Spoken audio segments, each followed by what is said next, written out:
ఆర్కర్ ఒకప్పుడు చాలా పేదవాడు. ఆర్కర్ కూడా చాలా డబ్బులు చూసి ఉండే అనమాట కోరికలు. ఏమనంటే, అరే నేను కూడా డబ్బులు సంపాదిస్తే మంచి గోల్డ్ కొనొచ్చు, మంచి బట్టలు కొనొచ్చు, మంచి ఇల్లు కొనొచ్చు, మంచి ప్లాట్ కొనొచ్చు, ఇలా చాలా కోరికలు ఉన్నాయి ఆర్కర్ కూడా. కాకపోతే ఎలా చేయాలో అతను తెలియదు. అతని డైలీ జాబ్ ఏంటంటే ఒక మట్టి బిళ్ళల పైన పేర్లు చెక్కడం అనేది ఆయన డైలీ జాబ్.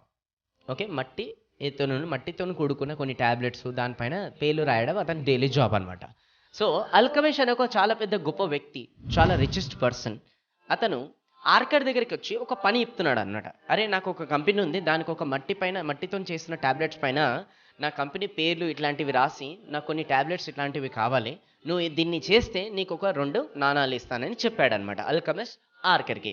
ఇప్పుడు ఆర్కర్ అయినా సరే సార్ నాకు ఒక 2 days టైం ఇవ్వండి అని చెప్పారు. సరే అని అల్కమేష్ చెప్పేసి వెళ్ళిపోయాడు. దాని తర్వాత 2 days తర్వాత మళ్ళీ అల్కమేష్ వచ్చాడు. ఏమైంది, పని అయిపోయిందంటే అతను చెప్తున్నాడు, సార్ ఇంకా పని కాలేదు. అల్కమేష్కి కొంచెం కోపం వచ్చింది.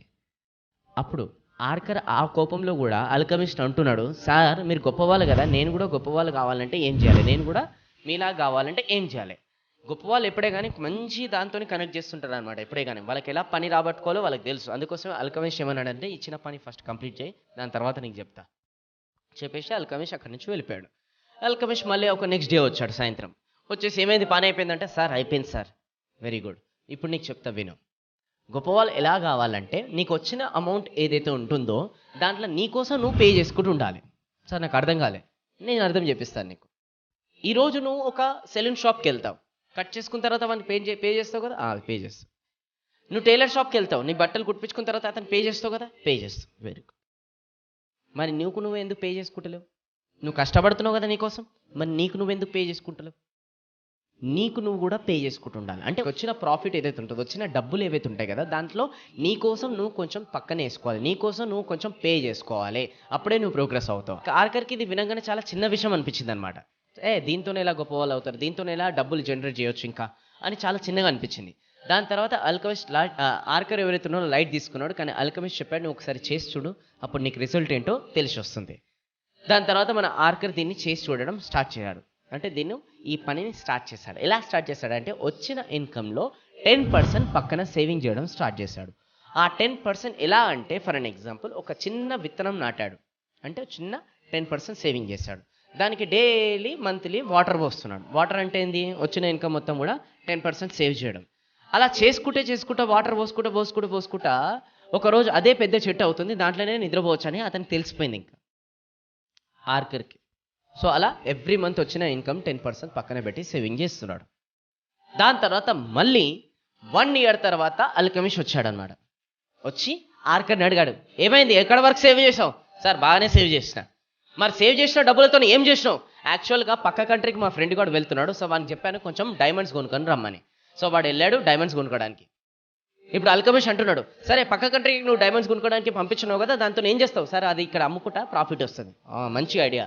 ఇప్పుడు నీ ఫ్రెండ్ ఏదైతే పక్క కంట్రీకి నువ్వు పంపించావు కదా, వానికి డైమండ్స్ ఏదైతే కొనుక్కొని వస్తాడు, ఫస్ట్ ఆఫ్ ఆల్ వానికి డైమండ్స్ గురించి ఐడియా ఉందా? ఫస్ట్ వాడు ఏం చేస్తాడు సార్, వాడు ఒక డైలీ లేబర్. పోయినాయి నీకు డబ్బులు. ఏ ప్రోడక్ట్ పైన ఆ ప్రోడక్ట్ పైన ఐడియా లేనిది వాళ్ళు ఏం కరెక్ట్ ప్రోడక్ట్ కొనగలుగుతారు నీకోసం? అనవసరంగా నీ డబ్బులు వేస్ట్ చేసుకున్నావు పో అని చెప్పేసి అల్కమిస్ట్ అక్కడి నుంచి వెళ్ళిపోయాడు. దాని తర్వాత మళ్ళీ తీరా కొన్ని రోజులు అయిన తర్వాత వాళ్ళ ఫ్రెండ్ వచ్చాడు అండ్ ఏవైతే ఆ డైమండ్స్ కొనుక్కొని వచ్చాడో అవి ఫేక్ డైమండ్స్. He lost. దాని తర్వాత సరే తప్పులతోనే మనుషులు నేర్చుకుంటారు అని చెప్పేసి అల్కమిస్ట్ అక్కడి నుంచి వెళ్ళిపోయాడు. దాని తర్వాత మళ్ళీ ఒక ఫ్యూ ఇయర్స్లోనే మళ్ళీ ఇతను ఆర్కర్ ఎవరైతే ఉన్నారో బ్రాంజీ ఏదైతే ఉంటుందో దానిపైన మళ్ళీ ఇన్వెస్ట్మెంట్ చేసి మళ్ళీ డబ్బులు రొటేషన్ చేయడం స్టార్ట్ చేశాడు. మళ్ళీ పెరగడం స్టార్ట్ అయినాయి డబ్బులు. మళ్ళీ ఈసారి మళ్ళీ ఆర్కర్ వచ్చాడు, అల్కమిస్ట్ వచ్చాడు. అల్కమిస్ట్ వచ్చి ఆర్కర్ని అడుగుతున్నాడు అనమాట, ఈసారి ఏం చేసినావు, డబ్బులు సేవ్ చేసిన దాంతో? ఈసారి అయితే నేను అలాంటి వేస్ట్ పని చేయలేదు సార్. మరి ఏం చేసినావు? ఈసారి నేను మంచి మంచి బట్టలు కొన్నా, ఒక వైన్ బాటిల్ కొన్నా, దాని తర్వాత ఒక మంచి హార్స్ కొన్నా, తర్వాత ఒక మంచి పర్ఫ్యూమ్ కూడా కొనాలనుకుంటున్నా, కొంటా సార్ అది కూడా. నీకు అర్థమైతే లేదు ఆర్కర్, నువ్వు ఏం చేస్తున్నావు తెలుసా? ఏదైతే చెట్టు పెరుగుతుందో ఆ చెట్టును నీ చేతిలో అన్నీ నరికేస్తున్నాను. నేను చాలా పెద్ద పొరపాటు చేస్తున్నాను.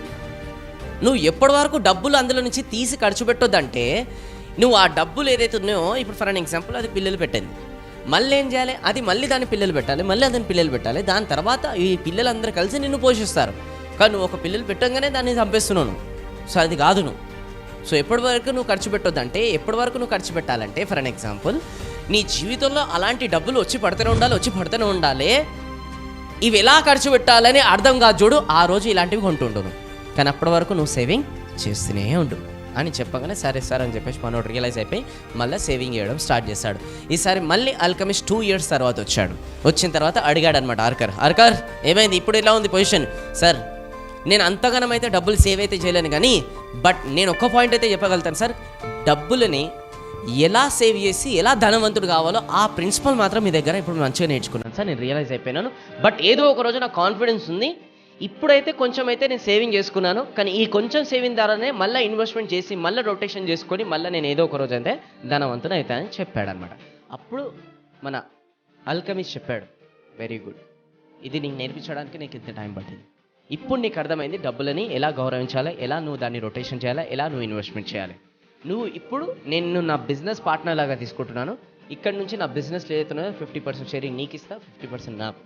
ఎందుకు అనంటే నీ లోపల ఇప్పుడు నాకు అర్థమైంది ఆ హార్డ్ వర్క్, ఆ డెడికేషన్, ఆ మనీ వైపు ఒక రెస్పెక్ట్, దాన్ని ఎలా గౌరవించాలి, దాన్ని ఎలా వేస్ట్ చేయకూడదు, మొత్తం నీకు ఇప్పుడు తెలిసిపోయింది. కాబట్టి నీకు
అంటే దీనిపైన నేను యూట్యూబ్లో కూడా నాది ఇంకొక వీడియో ఉంది, millionaire secrets by Venu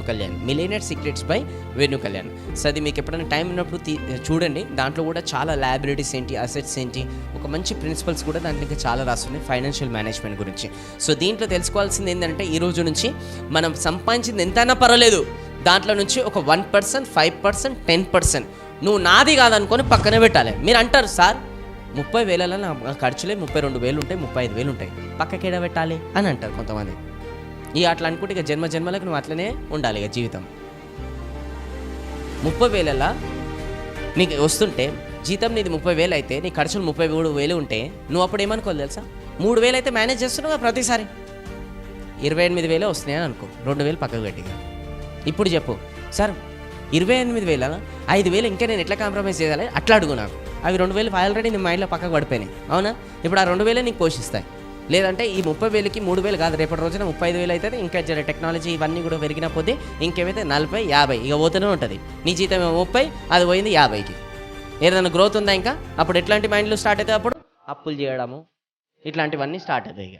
so అందుకోసం ముందే మన దీపం ఉన్నప్పుడు ఏమంటారు, ఇల్లు చక్కబెట్టుకోవాలంటారు. మరి మనం చక్కబెట్టుకోవాలి ఇప్పటి నుంచి, అర్థమైందా? అండ్ స్టూడెంట్స్, మీ పాకెట్ మనీకి స్పెషల్లీ మీ పేరెంట్స్ కూడా ఎప్పుడైనా డబ్బులు ఇస్తుంటే దాన్ని దయచేసి ప్యాసివ్ ఇన్కమ్ కింద సేవ్ చేసుకోండి. అంతేగాని దాన్ని ఇలా గోల్ పెట్టుకోకండి, నేను మొబైల్ కొంటా, నేను అది కొంటా, నువ్వు ఇది కొంటా. మొబైల్ నువ్వు 10,000 రూపాయలు పెట్టి కొన్నావు, దాని తర్వాత మళ్ళీ 6 months తర్వాత ఎంత అవుతుంది ఆ మొబైల్? మనం వాడేది మామూలుగా ఉండదు, 2-3 వేలు, కొంతమందికి 500 ఇస్తా అంటారు. ఎందుకు తెలుసా? 24 గంటలు పబ్జీలు అవి ఇవి ఆడుకుంటూ కూస్తే ఇక మొబైల్ పనిచేస్తుంది, అది స్క్రీన్ పోయింది అంది. అందుకోసం 2,500 ఇస్తా అంటారు వీళ్ళు. అందుకోసం చెప్తున్నా, మొబైల్ ఫోన్ పైన కాదు, అదే 10,000 రూపాయలు ఏదైనా నీకు ప్యాసివ్ ఇన్కమ్ జనరేట్ చేయాల్సింది చాలా ఉంటాయి. షేర్ మార్కెట్ కూడా ఉంది, అవునా? సో అట్లాంటివి మీరు ఆలోచించాలి, నాట్ ఆన్ దిస్. సో ఈ రోజు నుంచి focus on passive income, not on normal income. Okay.